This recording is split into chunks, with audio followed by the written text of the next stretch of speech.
உண்மை சம்பவத்தை அடிப்படையா வச்சு எடுக்கப்பட்ட ஒரு அருமையான படத்தை பத்தி தான் நாம இந்த வீடியோல பார்க்க போறோம். சர்வதேச அளவுல நிறைய பாராட்டுகள், இந்திய அளவுல ஆஸ்கருக்கு அனுப்பி வச்சிருக்க படம்னு எந்த பக்கம் பார்த்தாலும் இந்த படத்தை பத்தி தான் பேச்சு. எல்லாருமே கட்டாயம் பார்க்க வேண்டிய ஒரு படம்னு சொல்லலாம். ரெண்டு நண்பர்கள், ஒருத்தன் ஒடுக்கப்பட்ட சமூகத்தை சேர்ந்தவன், இன்னொருத்தன் முஸ்லிம். வாழ்க்கையில எப்படியாவது முன்னுக்கு வந்துடணும்னு போலீஸாக முயற்சி பண்றாங்க. போலீஸ் ஆகிட்டா எப்படியும் மரியாதை கிடைக்கும்னு அவங்க நினைச்சிட்டு இருப்பாங்க.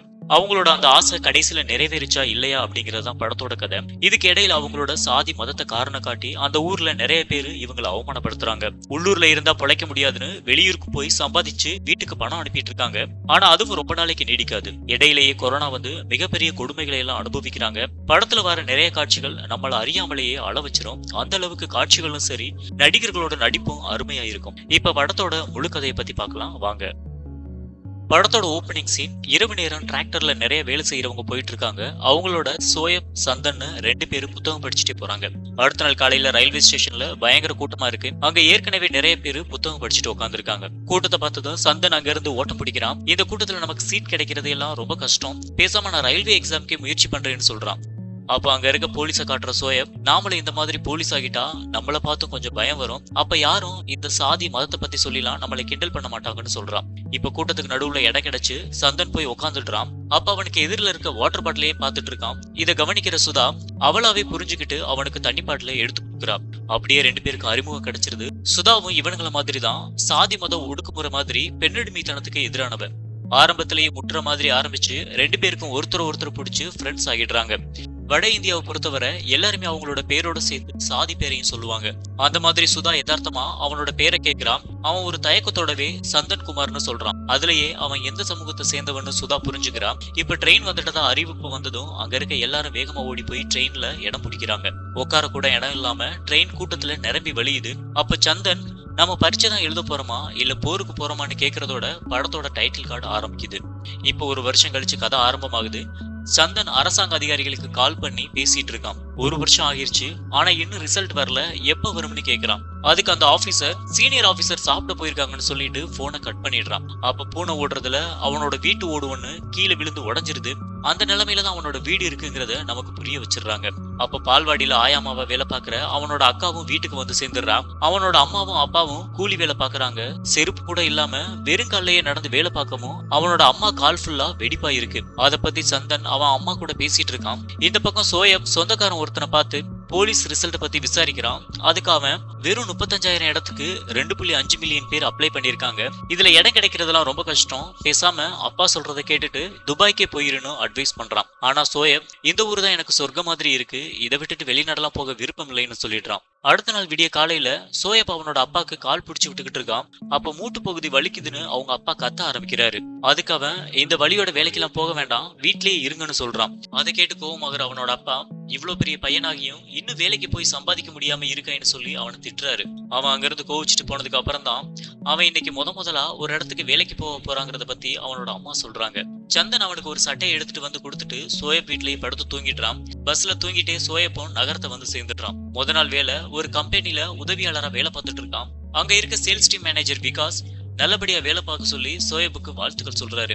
அதே அலுவலகத்துல வேலை பார்க்கிற இன்னொரு மேனேஜர் உன்னோட பேர் என்னன்னு கேக்குறாரு. அதுக்கு இவன் சோயப்னு சொன்னதும் ஒரு நிமிஷம் இவனை மேலையும் கீழையும் பார்த்துட்டு, இனிமே என்னோட வாட்டர் பாட்டில நீ எடுத்துட்டு வர வேணாம், நானே பாத்துக்கிறேன்னு சொல்றான். அதோட இல்லாம நாளைக்கு வரும்போது ஆதார் கார்டு எல்லாத்தையும் எடுத்துட்டு வா, உன்னோட டீடைல்ஸ் எல்லாம் சரியா இருக்கான்னு பாக்கணும்னு சொல்றான். அதுக்கு சோயப், அதான் ஏற்கனவே கொடுத்துட்டேன்னு கேக்குறான். உன்னோடது இல்ல, உன்னோட அம்மா அப்பாவோடதுன்னு சொல்றான் அந்த மேனேஜர். அவன் ஒரு மாதிரி பேசவும் மனசு உடஞ்சு போய் நிக்கிற சோயப் கிட்ட, உன்னோட அம்மா அப்பாக்கு இருக்கா இல்லையான்னு கேக்குறான். இருக்கு சார், எடுத்துட்டு வரேன்னு சொல்லிட்டு சோயப் அங்க இருந்து கிளம்பிடுறான். அன்னைக்கு நைட் அவனோட அப்பா, இதெல்லாம் ஆபீஸ்ல எல்லாருக்கிட்டையும் கேட்க மாட்டானுங்க, நம்ம கிட்டதான் அப்படி கேட்பானுங்க, இந்த மாதிரி தினமும் அவமானப்பட வேண்டாம்னு தான் உன்னை துபாய்க்கு போக சொன்னேன். உன்னோட மாமா மெக்கானிக் வேலை ஏற்பாடு பண்ணியிருந்தாரு, ஆனா அது வேண்டான்னு இப்படி அவமானப்பட்டுட்டு வந்து நிக்கிறியன்னு திட்டுறாரு. அன்னைக்கு நைட் ஆத்தோரத்துல படுத்துக்கிட்டே சந்தன் சுதா கிட்ட போன்ல பேசிட்டு இருக்கான். அப்ப அங்க வர சோயப் சோகமா இருக்கான். அவன் முகத்தை பாக்குற சந்தன், உன் மூஞ்சி இருக்கத பார்த்தா உன்னோட அப்பா மட்டும் இல்லாம ஆபீஸ்லயும் சேர்த்து வாங்கியிருப்பா போலன்னு சொல்லி கிண்டல் பண்றான். ரெண்டு பேரும் போலீஸ் ஆகிட்டு இவங்க எல்லாரோட வாயமும் அடைக்கணும்னு சொல்லி பேசிட்டு இருக்கானுங்க. அடுத்த நாள் ரெண்டு பேரும் பக்கத்து ஊர்ல கிரிக்கெட் விளையாடிட்டு இருக்கானுங்க. அப்ப ஆரம்பிக்கிற சின்ன வாக்குவாதத்துல ஒருத்தன் சோயப்ப ரொம்ப அவமானப்படுத்திடுறான். நீ எல்லாம் உன் ஆளுங்களோட போய் விளையாடு, இங்க நாங்க சொல்றதான் கேட்கணும், அப்படி இல்லைன்னா வெளியில போடான்னு சொல்லி திட்டுறான். இதனால லேசா அடிதடி ஆயிடுது. அன்னைக்கு மதியம் போலீஸ் ஸ்டேஷனுக்கு போற சந்தன், அதுக்கு அந்த போலீஸ் அவனை அக்கறையா பேசி உட்கார வச்சு, எல்லாத்தையும் இப்ப நிறுத்தி வச்சிருக்காங்கப்பா, கொஞ்ச நாளைக்கு பொறுமையாயிருன்னு மரியாதையா பேசிட்டு இருக்காரு. அப்போ யதார்த்தமா உன்னோட பேர் என்ன தம்பின்னு கேட்கவும் அவன் சந்தன்னு சொல்றான். அதுக்கு அவன் முழு பேர் என்னன்னு மறுபடியும் அழுத்தி கேட்டுட்டே இருக்கான். அதுக்கு இவன் ஒரு தயக்கத்தோட சந்தன் குமார் அவ்வளவுதான்னு சொல்றான். அதை கேட்டதும் அந்த போலீஸோட தோரணை அப்படியே மாறி, அதான் அரசாங்கம் எல்லாத்தையுமே உங்களுக்கு கொடுக்குதே, அப்புறம் என்ன கவலைன்னு ஒரு மாதிரி பேசுறான். அதுக்கு சந்தன், நான் எஸ்சி இல்ல பொது வகுப்பை சேர்ந்தவனு போய் சொல்றான். உடனே அந்த ஆபீசர், உன் சாதி என்னன்னு கேக்குறான். தயக்கத்தோடவே இவனும் வேற ஒரு உயர் சாதி பேரை சொல்றான். அவன் போய் பேசுறான்னு புரிஞ்சுக்கிற ஆபீசர் வேணும்னே தெரியாத மாதிரி ஒடுக்கப்பட்ட மக்களை பத்தி அசிங்கமா பேசி ஆமாவா இல்லையான்னு சந்தன் கிட்டேயே கேக்குறாரு. அதுக்கு இவனும் ஆமான்னு தயக்கத்தோடவே சொல்றான். அன்னைக்கு சாயங்காலம் இத பத்தி கேள்விப்படுற சோயப் ரொம்ப கோவமா சந்தனை திட்டுறான். அந்த ஆபீசர் தான் மடத்தனமா பேசுறான்னா, நீ எதுக்கு அப்படி நடந்துக்கிற, எதுக்காக எப்ப பார்த்தாலும் பொது குரூப்பை சேர்ந்தவனே வெளியில சொல்லிட்டு இருக்க, உன்னோட சாதி பேரை சொல்றதுக்கு ஒன்னும் கூச்சப்படாத, அது ஒன்னும் அவமானம் இல்லைன்னு சொல்லிட்டு இருக்கான். அப்ப சந்தன், எனக்கு பயமா இருக்கு, ஒருவேளை நாளைக்கு நான் போலீஸ் ஆனாலும் கூட என்னோட சாதி என்னன்னு தெரிஞ்சா வெறும் தரையை மட்டும்தான் தொடக்க வைப்பாங்களோன்னு எனக்கு பயமா இருக்குன்னு சொல்றான். கிரிக்கெட் விளையாடுனதுல நான் தான் 7 விக்கெட் எடுத்தேன், ஆனா சிறந்த விருது உயர் சாதியை சேர்ந்த ஒருத்தனுக்கு தான் கொடுத்தாங்க, நான் கீழ் சாதின்னு என்ன அந்த டிராஃபிய கூட தொட விடலைன்னு சொல்லி வேதனைப்படுறான். அடுத்த நாள் அவனை சுதா சந்திக்க வந்திருக்கா. அவ கூட பேசிட்டு இருக்கும் போதே, என்னோட சாதி பேரை வெளியில சொன்னா எதிரில இருக்கவன் என்னை மேலையும் கீழையும் ஒரு மாதிரி பாக்குறான், ஒருவேளை மாத்தி சொன்னா எனக்கே என்ன பார்க்க அசிங்கமா இருக்குன்னு சந்தன் சொல்லிட்டு இருக்கான். அதுக்கு சுதா, நீ போலீஸ் ஆனாலும் அங்கேயும் இதான் நடக்கும், நல்லா படி, பெரிய இடத்துக்கு போனாதான் நல்ல மரியாதை அதுவா கிடைக்கும்னு சொல்றா. அவ சொன்னதும் அடுத்த நாளே ஒரு காலேஜ்ல போய் அட்மிஷன் போடுறாங்க. அங்கேயும் அப்ளிகேஷன் ஃபார்ம்ல என்ன குரூப்னு போடுற இடத்துல ரொம்ப நேரம் யோசனைக்கு அப்புறம் மறுபடியும் பொதுக்குழுன்னு மாத்தி டிக் பண்ணிடுறான். இப்ப சந்தனோட அம்மாவும் அக்காவும் வீடு கட்டுறதுக்காக காசு இன்னும் தேவைப்படுதுன்னு பேசிட்டு இருக்காங்க. அப்ப அவனோட அக்கா, சந்தனு வேலைக்கு போக ஆரம்பிச்சா நாம 1 வருஷத்துக்குள்ள வீடு கட்டிடலாம்னு சொல்றா. அதுக்கு அவளோட அம்மா, நீ தான் படிக்கணும்னு ஆசைப்பட்ட, ஆனா எங்களால அப்ப முடியல, இப்ப உன் தம்பி படிக்கிறேன்னு சொல்றான், அவனாவது படிக்கட்டும்னு சொல்றா. இந்த பக்கம் சேல்ஸ் டீம் கூட சேர்ந்து சோயப்பும் கஸ்டமர் வீட்டுக்கு பொருட்களை ஏத்திட்டு போயிருப்பான். அப்ப அங்க இருக்க மேனேஜரும் கீழே வேலை பாக்குற பையனும் எவ்வளவோ முயற்சி பண்ணி கஸ்டமரை அந்த பொருளை வாங்க வைக்க முயற்சி பண்றாங்க, ஆனா அவங்களால முடியாது. அப்போ சோயப் குறுக்க பேசுறதுக்கு மன்னிச்சிருங்கன்னு சொல்லிட்டு அவங்கள பேசியே மயக்கி அதை வித்துருவான். அவனோட திறமையை பாக்குற மேனேஜர் விகாஸ் அவனை சேல்ஸ் டீம்ல சேர சொல்றான். ஆனா சோயப் தான் போலீஸ் எக்ஸாம் ரிசல்ட்டுக்காக காத்துட்டு இருக்கத பத்தி சொல்லி அவன்கிட்ட மறுத்துடுறான். கொஞ்ச நாள் கழிச்சு ரம்ஜான் வருது.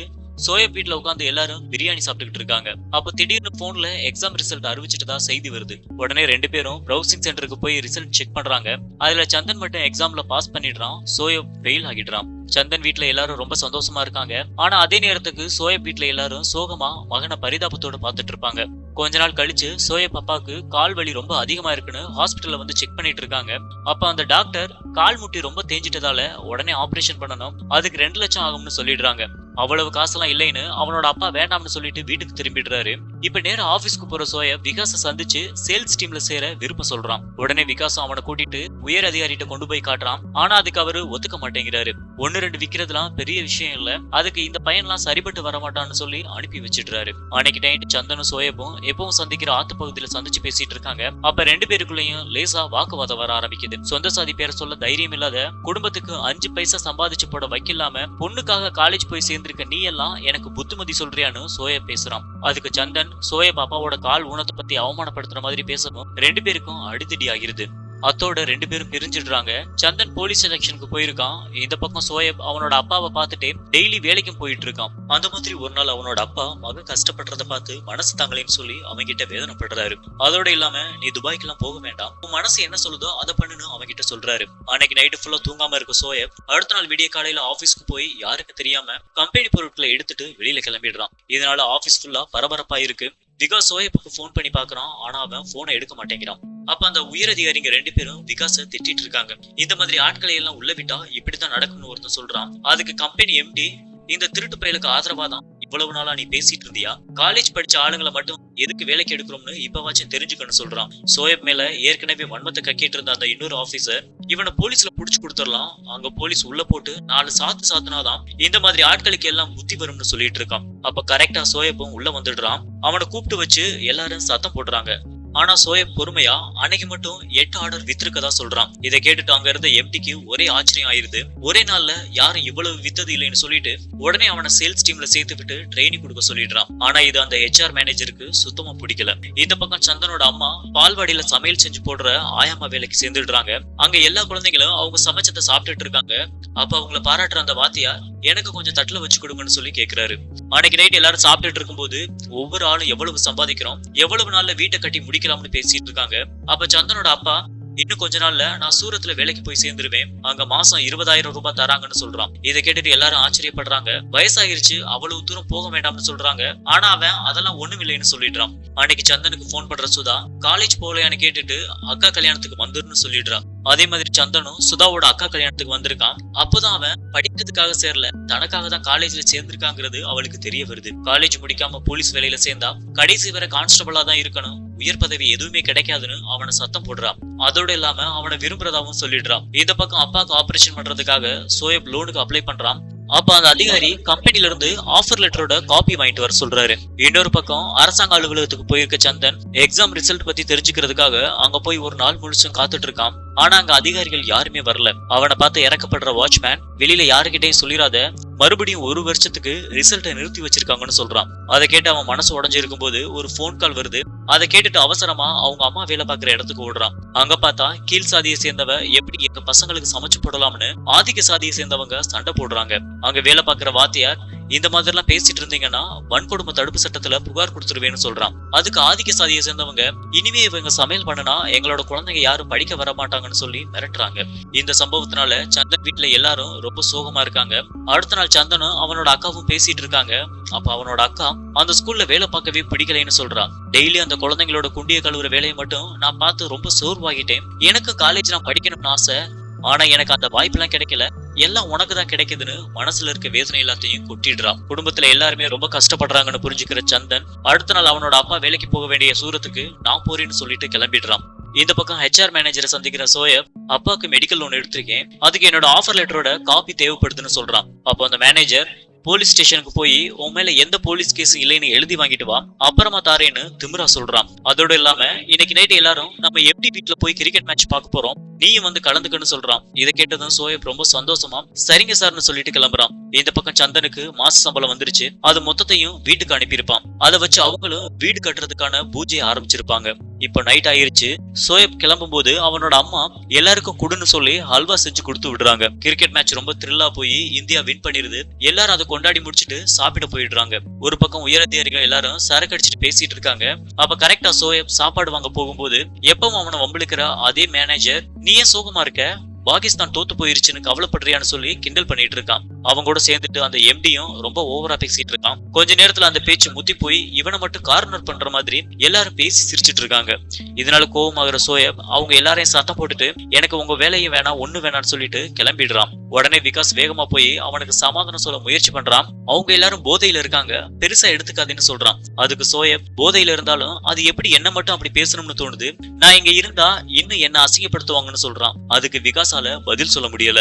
அவன் உறைஞ்சு வாயடிச்சு போய் நிக்கிறான். அன்னைக்கு நைட்டே சோயப்பும் சூரத்துக்கு கிளம்பி போய் சந்தனை சந்திக்கிறான். அன்னைக்கு நைட் சந்தன் என்னாச்சுன்னு கேட்டதும் அவனை கட்டி பிடிச்சிட்டு சோயப் கதறி அழ ஆரம்பிச்சிடுறான். அடுத்த நாள் காலையில இருந்து 2 பேரும் ஒரே கம்பெனில வேலை பார்த்துட்டு வீட்டுக்கு பணம் அனுப்பிட்டு இருக்காங்க. சந்தனோட வீட்டு வேலையெல்லாம் நல்லபடியா போயிட்டு இருக்கு. 2 பேருமே சந்தோஷமா இருக்காங்க. அப்பாவுக்கு ஆபரேஷன் பண்றதுக்காக சோயப் மட்டும் வீட்டுக்கு போய் எல்லாத்தையும் முடிச்சிட்டு மறுபடியும் சூரத்துக்கு திரும்புறான். ஆனா பஸ் ரொம்ப கம்மியா ஓடவும் நடந்தே ரூமுக்கு போய் சேர்ந்துடுறான். அங்க போனதுக்கு அப்புறம் தான் கொரோனா வைரஸ் எல்லா பக்கமும் பரவிட்டு இருக்கதால பஸ் எல்லாம் கம்மியா ஓடுதுன்னு அவனுக்கு தெரிய வருது. அடுத்த நாள் எல்லாரும் கம்பெனில வேலை பார்த்துட்டு இருக்காங்க. அப்ப அங்க வர சூப்பர்வைசர் 21 நாளுக்கு லாக்டவுன் போட்டிருக்காங்க, அதுவரை இங்க எந்த வேலையும் இல்லைன்னு சொல்லி எல்லாரையும் வீட்டுக்கு போக சொல்லிடுறான். இந்த பசங்க அங்கேயே தங்கி இருக்கதால 21 நாளுக்கு தேவையான அரிசி எல்லாத்தையும் பயங்கர கூட்டத்துக்கு நடுவுல போட்டி போட்டு வாங்குறானுங்க. 20 நாளைக்கு மேல ஆயிருச்சு. கம்பெனில வேலை பார்க்குற எல்லாரும் வரிசையில் நின்றுட்டு இருக்காங்க.